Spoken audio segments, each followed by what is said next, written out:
How self-exiled we nowadays are from all great gates, from all great openings into the other world, openings into this world. Is there anything at all, be it a bird call or bush, that is docile to our common sense understanding and expectation of it? The exiled queen, Tailtu. And Tailtu sits in the soft beaten earth of her subterranean dwelling with her ancient druids, Fahak, Grahak, Inahak and Sasat. And they can feel the old ones in their blood and their bone. They know the power of Korra in the depths of the fires of change. They know the Kaliak in the power of the towering mountains. They know Ma'anan and Maclear in the power of the deep, salty seas. They know the qualities of the soil. They know how precious the soil is, and the essence of all of creation comes from it. They chant in their earth dwelling. They chant to Tailtu, beloved of the earth.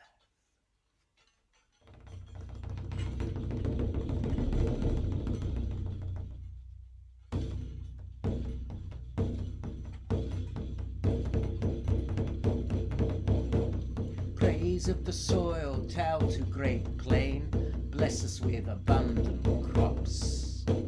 Praise of the soil, Tailtu great plain, bless us with abundant crops. Tailtu, beloved of the earth, Tailtu of the old ways, connected to the earth, sea and sky, connected to the Kaliak, Ma'anan, Korra. Tailtu, beloved of the earth, in praise of the soil, Tailtu great plain, bless us with abundant crops. Praise of the soil, Tailtu great plain, bless us with abundant crops. Tailtu, beloved of the earth, Tailtu of the old ways, connected to the earth, sea and sky, connected to the Kaliak, Ma'anan, Korra. Tailtu, beloved of the earth, Tailtu, beloved of the earth. And I was naked and wretched and miserable and old and withered once again, and I sought out my cave, and I prayed and I chanted, and I fasted for 3 days and for 3 nights. And I went into my cave. Still I remember it. I knew I was passing into the shape of a wild boar. And I did indeed. I became a wild boar, a lord of great triumphs. I was in wonderful grief. The king of all put me in all these great shapes, and I chanted to the boar as I became him and witnessed the change of the land and Tailtu and her people.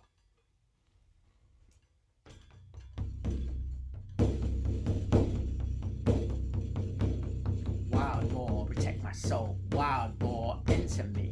Wild boar, enliven me. Oh, dance with me. Oh, dance with me. Wild boar, protect my soul. Wild boar, enter me. Wild boar, enliven me. Oh, dance with me. Oh, dance with me. See like a boar. Hear like a boar. Taste like a boar. Smell like a boar. Move like a boar. Be like a boar. Wild boar, protect my soul. Wild boar, enter me. Wild boar, enliven me. Oh, dance with me. Oh, dance with me. Wild boar, protect my soul. Wild boar, enter me. Wild boar, enliven me. Oh, dance with me. Oh, dance with me. See like a boar. Hear like a boar. Taste like a boar. Smell like a boar. Move like a boar. Be like a boar. Wild boar, protect my soul. Wild boar, enter me. Wild boar, enliven me. Oh, dance with me. Oh, dance with me. And so I reflected, when I was in the gatherings, deciding the judgments of Partholon. Sweet to all were my words. They were the words of true approach. Stately was my fair chariot. Sweet was my song across a dark road. Swift was my step at the battles on the onset. Fair was my face, there was a day. But today I am a boar, and in that shape I was then truly. And I was the leader of all the boar herds of Ireland. And I still went to my abode, when I used to go into Ulster at the time of my old age and wretchedness. Thereupon, Semyon, son of Stariath, invaded Ireland. And from them came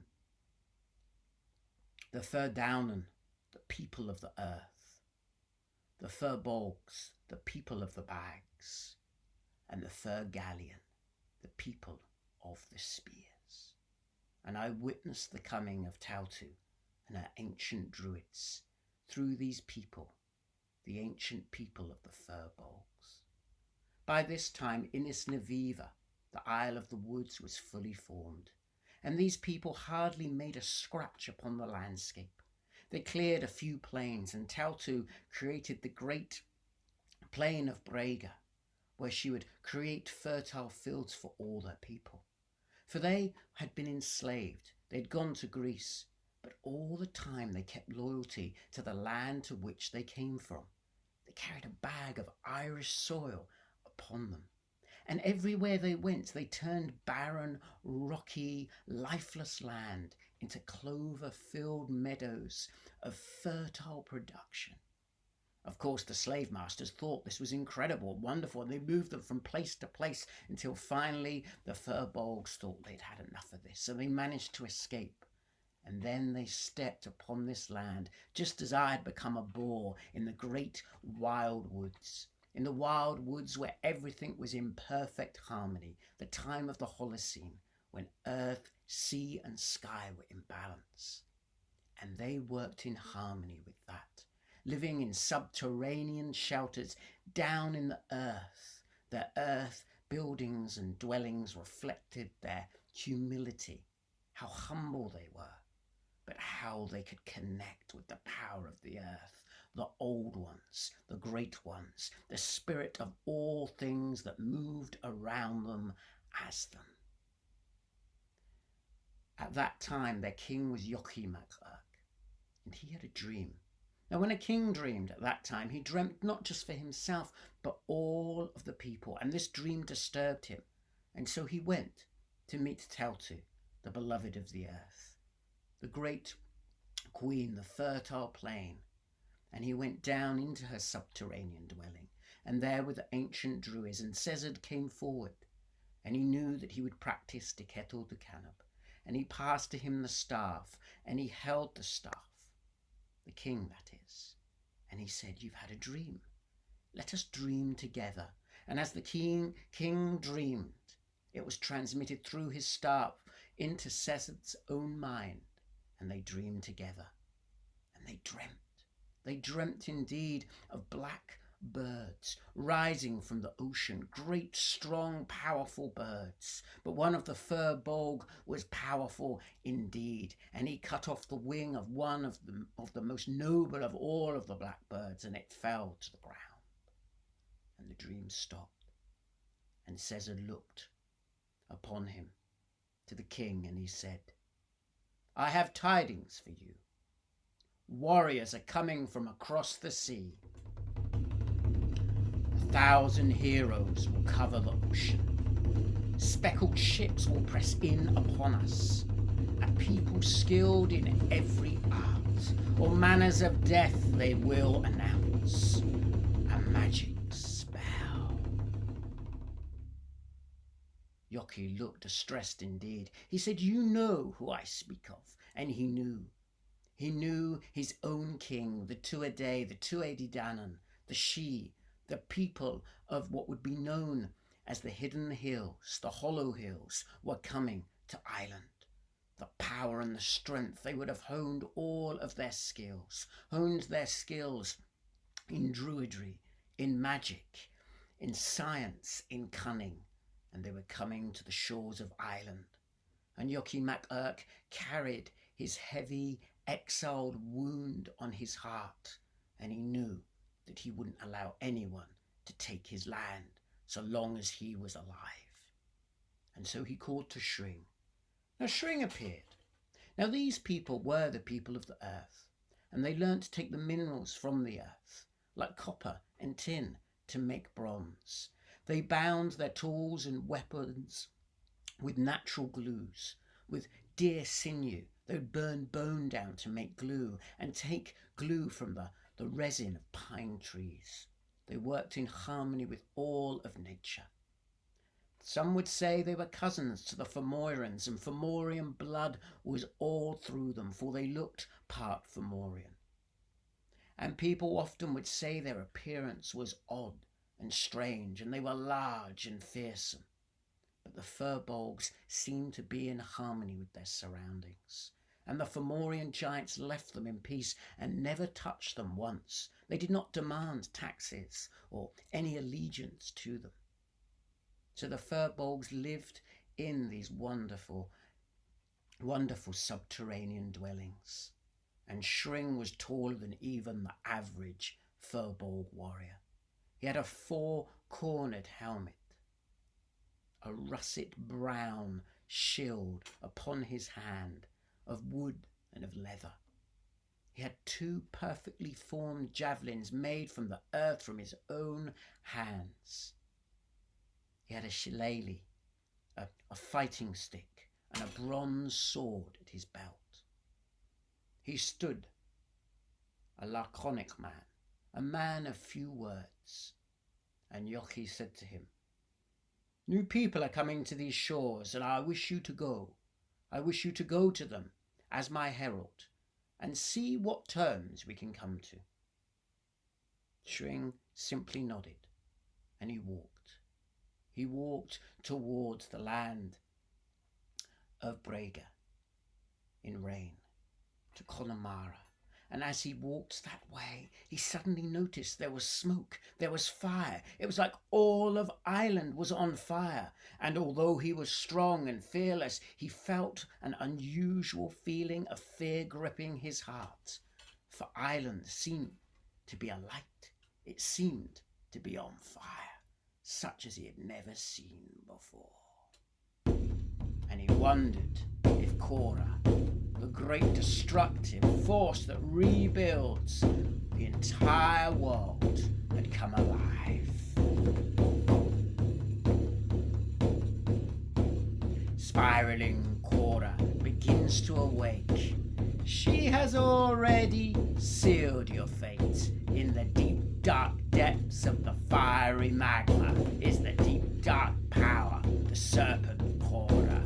Spiraling down to the depths of the earth, spiraling down to the depths of the earth. Deep, deep in the hollow hills, deep, deep in the hollow hills. Spiraling down to the depths of the earth, spiraling down to the depths of the earth. Deep, deep in the hollow hills, deep, deep in the hollow hills.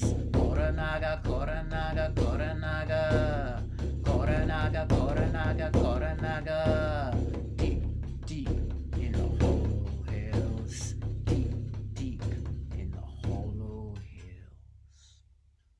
The smoke started to lift.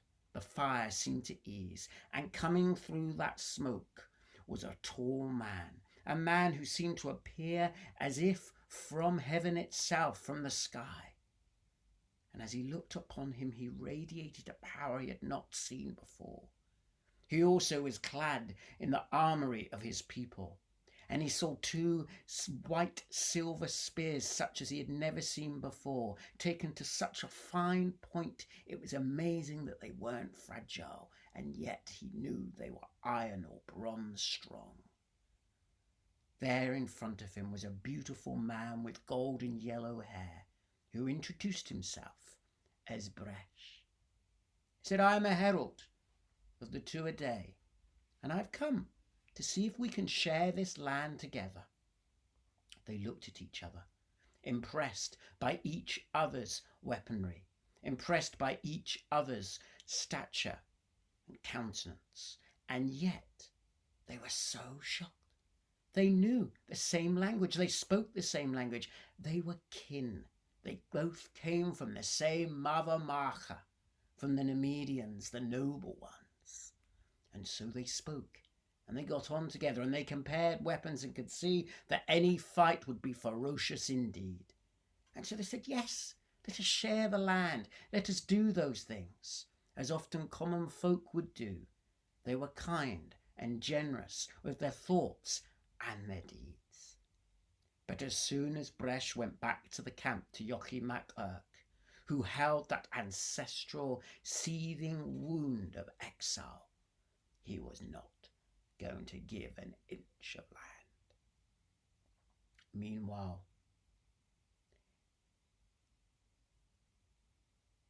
in Rain, in Brethna, Ogma, Bresh, the Dire had gathered together, and Nuada, the king, and they discussed what was happening.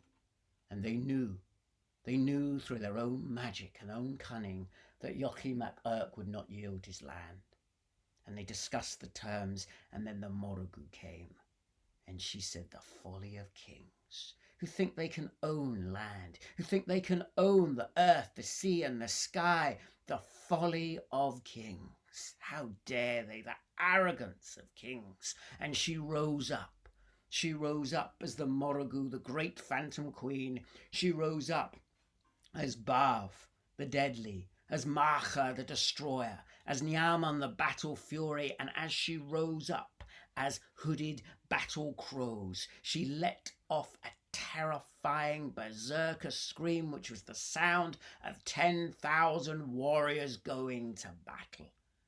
And as the scream sounded across the land, they could hear it. The Firbolgs were camped, wondering what would happen, and they could hear this terrible, deafening sound, and fear gripped every one of their hearts as the Morrigu flew over to their land. And as she flew over, she cast spells, and instantly she cast a spell to the water, and the water congealed into such thick droplets it formed a fog that was impenetrable, so all of the Firbolgs were blinded. Then she called to fire, and fire fell down upon those fertile fields, upon the camp where they were, and people were screaming and shouting, and they went to the well. Shring, trying to be as strong and as fearless as he could, said, "Go to the wells." But when they picked up what was in the well, expecting fresh water to douse the flames, the Morrigu called to the power of water, and all that filled up those heavy buckets was congealed blood, which made them even heavier and impossible to put out the flames. This was a battle Shring and his warriors did not understand, and it raged on, and they were not sure what to do, blinded by fog, attacked by fire, water that would not flow, but only in the form of congealed blood.